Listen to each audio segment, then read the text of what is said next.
जय श्री राधे कृष्ण। आप सभी का हमारे YouTube चैनल पे बहुत बहुत स्वागत है।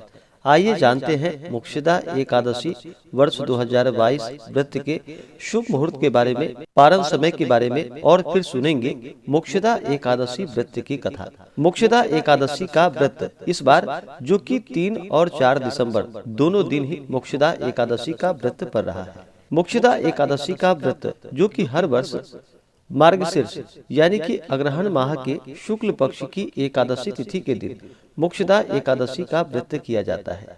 मोक्षदा एकादशी के व्रत में इस दिन भगवान विष्णु, माता लक्ष्मी, भगवान विष्णु के दामोदर स्वरूप और भागवत गीता आदि का पूजन करना चाहिए।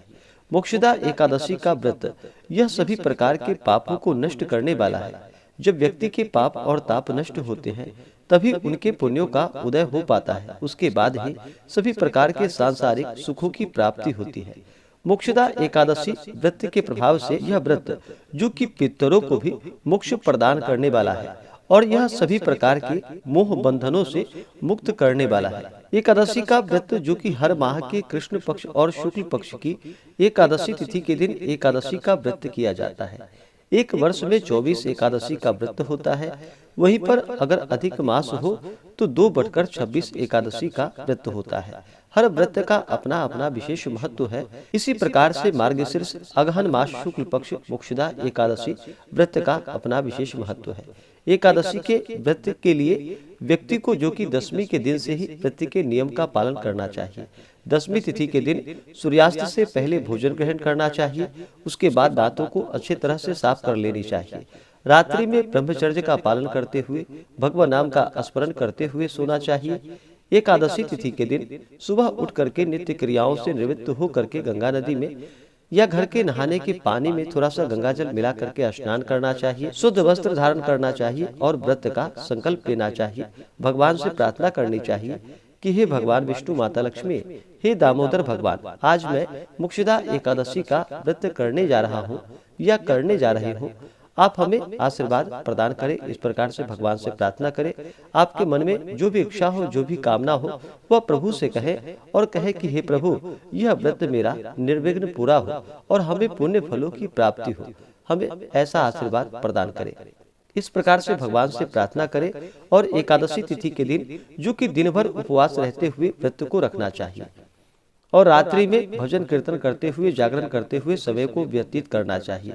एकादशी के दिन जो उपवास नहीं रह पाते हैं, जिनका स्वास्थ्य सही ना हो, वो एक समय फलाहार का प्रयोग करें और इस दिन जो कि भगवान का सुबह और शाम के वक्त पूरे विधि विधान के साथ पूजन करें और फिर रात्रि जागरण करते हुए और अगले दिन द्वादशी तिथि के दिन जाकर के सुबह उठकर स्नान करके शुद्ध वस्त्र धारण करके भगवान का पूजन और आरती कर लेनी चाहिए। उसके बाद फिर ब्राह्मणों को भोजन कराए, गरीबों को भोजन कराए, ब्राह्मणों को दान और दक्षिणा दे और फिर व्रत का पारण समय के अनुसार करना चाहिए। एकादशी के व्रत में जो कि इस दिन चावल ग्रहण नहीं करनी चाहिए। कहा जाता है एकादशी के दिन चावल ग्रहण करने से रेंगने वाले जीवों के रूप में जन्म लेना पड़ता है। एकादशी तिथि के दिन इस दिन विशेषकर भगवान को तुलसी दल अवश्य ही चढ़ानी चाहिए। नैवेद्य में जो भी बन सके, दूध का वस्तु हो या फल हो, जो भी आप भगवान को अर्पित करें तो तुलसी दल भगवान को डाल करके ही भोग लगानी चाहिए। या जब भी आप फलाहार ग्रहण करते हैं तो पहले भगवान को भोग लगा करके उसके बाद उस फलाहार को प्रसाद के रूप में ग्रहण करनी चाहिए। एकादशी तिथि के दिन किसी के ऊपर क्रोध नहीं करनी चाहिए। किसी के प्रति अपने मन में ईर्ष्या या द्वेष का भाव नहीं लाना चाहिए। अपने से बड़ों का सदा ही आदर और सम्मान करना चाहिए। महिलाओं का सदा ही सम्मान करना चाहिए। जहाँ पर भी महिलाओं का सम्मान होता है वहाँ पर माता स्थिर लक्ष्मी का वास होता है, तो महिलाओं का बिल्कुल भी अपमान नहीं करनी चाहिए और शुद्ध सात्विकता के साथ व्रत को धारण करना चाहिए। व्रत के दौरान तामसिक वस्तुओं का प्रयोग बिल्कुल भी नहीं करना चाहिए। धर्म का आचरण करते हुए भक्ति भाव के साथ इस व्रत को धारण करना चाहिए। इससे पुण्य फलों की प्राप्ति होती है। तो आइए जानते हैं एकादशी व्रत के शुभ मुहूर्त के बारे में, पारण समय के बारे में और फिर सुनेंगे मोक्षदा एकादशी व्रत की कथा। एकादशी तिथि प्रारंभ समय जो कि 3 दिसंबर 2022 दिन शनिवार सुबह 5:40। यह समय सनातन पंचांग के अनुसार है और ऋषिकेश वाराणसी पंचांग के अनुसार एकादशी तिथि प्रारंभ जो कि सुबह 8:26 3 दिसंबर को है और एकादशी तिथि की समाप्ति जो कि 4 दिसंबर 2022 दिन रविवार सुबह 5:36, यह समय सनातन पंचांग के अनुसार है। और एकादशी तिथि समाप्त 4 दिसंबर को जो कि सुबह 7:24 पे, यह समय ऋषिकेश वाराणसी पंचांग के अनुसार है। जो भी जातक एकादशी का व्रत 3 दिसंबर को रख रहे हैं, यानी कि 3 दिसंबर शनिवार के दिन, वो जाकर के रविवार को इस व्रत का पारण करेंगे। और पारण का जो समय होगा 4 दिसंबर को, वह दोपहर 1:14 से दोपहर 3:19 तक व्रत का पारण किया जाएगा। और जो भी 4 दिसंबर यानी कि रविवार को जो भी व्रत रखेंगे, वो 5 दिसंबर दिन सोमवार को व्रत का पारण करेंगे। और पारण का जो समय होगा कि सुबह 6:52 से पहले व्रत का आप पारण कर लें।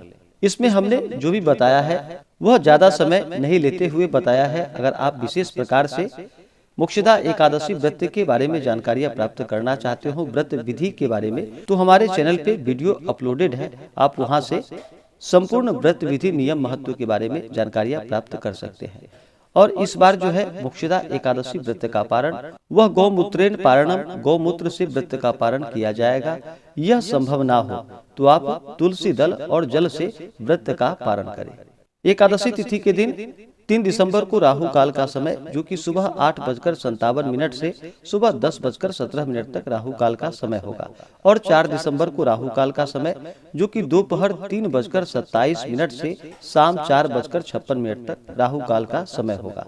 राहु काल समय के दौरान कोई भी शुभ कार्य या नया कार्य नहीं करना चाहिए, यह लाभकारी नहीं होता है। इस बात का ध्यान रखें। तो ज्यादा समय नहीं लेते हुए अब आइए सुनते हैं मोक्षदा एकादशी व्रत की कथा। अगर आप एकादशी व्रत के उपलक्ष्य में ब्राह्मण दक्षिणा, अन्नदान, वस्त्रदान आदि के लिए देना चाहते हो, अगर आपकी श्रद्धा हो, तो आप अपने श्रद्धा और सामर्थ्य के अनुसार हमें डिस्क्रिप्शन में जाकर के वहां से गूगल पे, फोन पे या अकाउंट नंबर के माध्यम से आप अपने श्रद्धा और सामर्थ्य के अनुसार हमें ब्राह्मण दक्षिणा प्रदान कर सकते हैं। तो आइए सुनते हैं मोक्षदा एकादशी व्रत की कथा। तो बोलिए प्रेम से भगवान श्री हरि विष्णु की जय, माता लक्ष्मी की जय, एकादशी माता की जय, दामोदर भगवान की जय, सर्व देवी देवता की जय। एक बार युधिष्ठिर भगवान श्री कृष्ण से बोले कि हे जनार्दन, आपको नमस्कार है। हे देवेश, मनुष्यों के कल्याण के लिए मार्गशीर्ष शुक्ल एकादशी का नाम एवं महात्म्य वर्णन कर यह बतलाइए कि उसकी विधि क्या है, उस दिन किस देवता की आराधना होती है। तब महाराज युधिष्ठिर के ऐसे वचन को सुनकर भगवान श्री कृष्ण कहने लगे कि हे पांडुनंदन, तुम धन्य हो जो इस प्रकार लोक उपकारी के लिए तुमने यह प्रश्न किया है। अच्छा, सावधान होकर तुम सुनो। यह एकादशी जो कि मनुष्यों के अनेक पापों को नष्ट करने वाली है, इसका नाम मोक्षदा है। इसमें गंध, पुष्प, धूप, दीप, नैवेद्य, नृत्य, गीत, खोटोपचार पूर्वक सब भक्ति दामोदर भगवान की पूजा करनी चाहिए। इस विषय में एक अनुपम पौराणिक इतिहास मैं तुम्हें सुनाता हूँ, जिसके सुनने मात्र से वाजपेयी यज्ञ का पुण्य फल प्राप्त होता है। नरक में गए हुए माता और पिता एवं अन्य परिवार वाले भी अवश्य ही स्वर्गलोक को प्राप्त होते हैं। अस्तु, आप उस कथा को सावधान पूर्वक सुनिए। हे राजन, पवित्र गोकुलपुरी में किसी समय पहले एक वैखानस नाम का राजा राज्य किया करता था।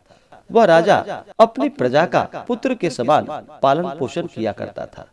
उसके राज्य में चारों वेदों को जानने वाले कर्मिष्ठ ब्राह्मण निवास करते थे। एक दिन रात में राजा ने स्वप्न में देखा कि उसके पूज्य पिताजी महाभयानक नरक में पड़े हैं और राजा को देखकर प्रार्थना करने लगे कि हे पुत्र, कोई उपाय कर मुझे इस भीषण यातनाओं से बाहर करो।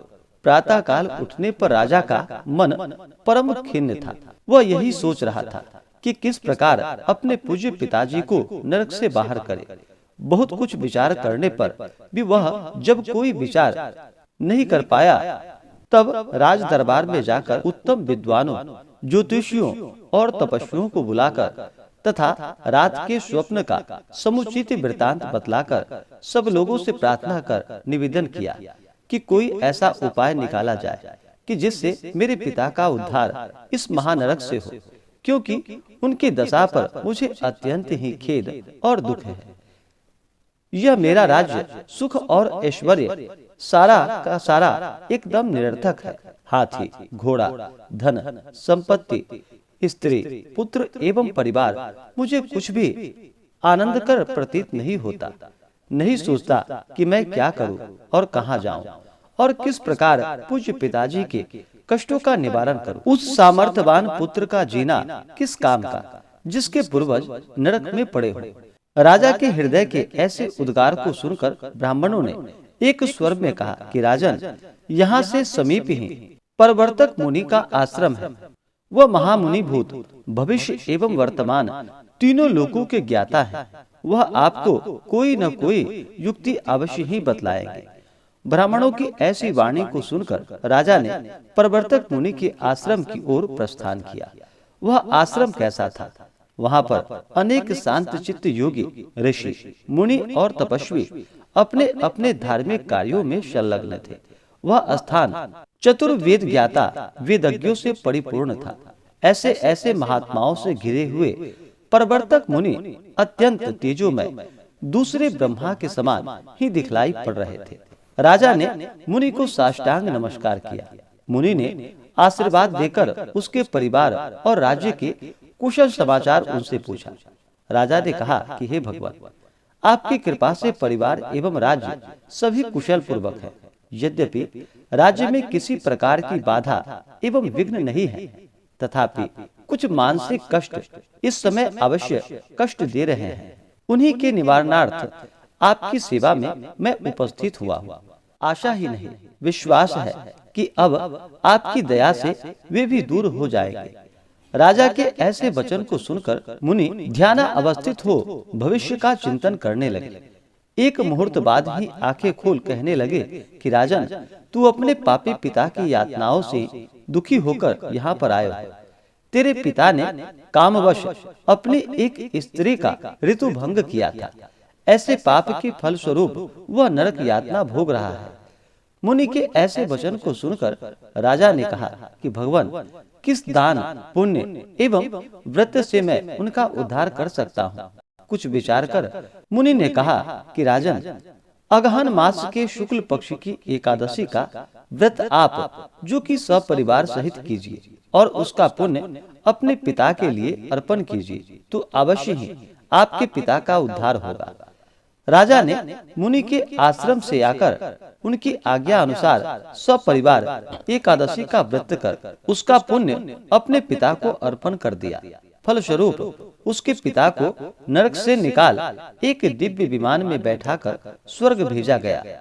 जाते हुए आकाश मार्ग से अपने पुत्र को धन्यवाद और कल्याण होने का आशीर्वाद देते गए। राजन, इस मोक्षदा एकादशी का व्रत करने वाले के समस्त पाप नष्ट हो जाते हैं और वह मोक्ष को पाता है। इससे बढ़कर मोक्ष देने वाला कोई दूसरा व्रत नहीं है। इस व्रत के करने वाले को क्या फल मिलता है, इसे मैं भी नहीं जानता। हाँ, इस कथा के मात्र सुनने एवं सुनाने से वाजपेयी यज्ञ का फल प्राप्त होता है। स्वर्ग एवं मोक्ष को देने वाला यह एकादशी व्रत चिंतामणि स्वरूप है। तो बोलिए प्रेम से भगवान श्री हरि विष्णु की जय, माता लक्ष्मी की जय, एकादशी माता की जय, भगवान श्री कृष्ण की जय, दामोदर भगवान की जय, भागवत गीता की जय, सर्वदेवी देवता की जय। इसी प्रकार से जो भी भक्त सच्ची श्रद्धा के साथ मोक्षदा एकादशी का व्रत करते हैं, इस दिन भगवान का पूजन करते हैं, कथा श्रवण करते हैं, तो भगवान श्री हरि विष्णु की कृपा से उनके सभी प्रकार के पाप और ताप नष्ट हो जाते हैं तथा भगवत कृपा से सभी प्रकार के सुख और समृद्धि की प्राप्ति होती है। तो आशा करता हूँ कि यह जानकारी आपको अच्छा लगा हो। ऐसे ही ज्ञानवर्धक जानकारियाँ प्राप्त करने के लिए हमारे इस चैनल पे अगर आप नए हैं तो चैनल को लाल बटन दबा करके सब्सक्राइब करें, साथ में बेल आइकन घंटी को दबाएं ताकि मेरे वीडियो का नोटिफिकेशन आपको समय से मिलता रहे। वीडियो को लाइक करें, शेयर करें, सुखी रहे और स्वस्थ रहे। जय श्री राधे कृष्ण। धन्यवाद।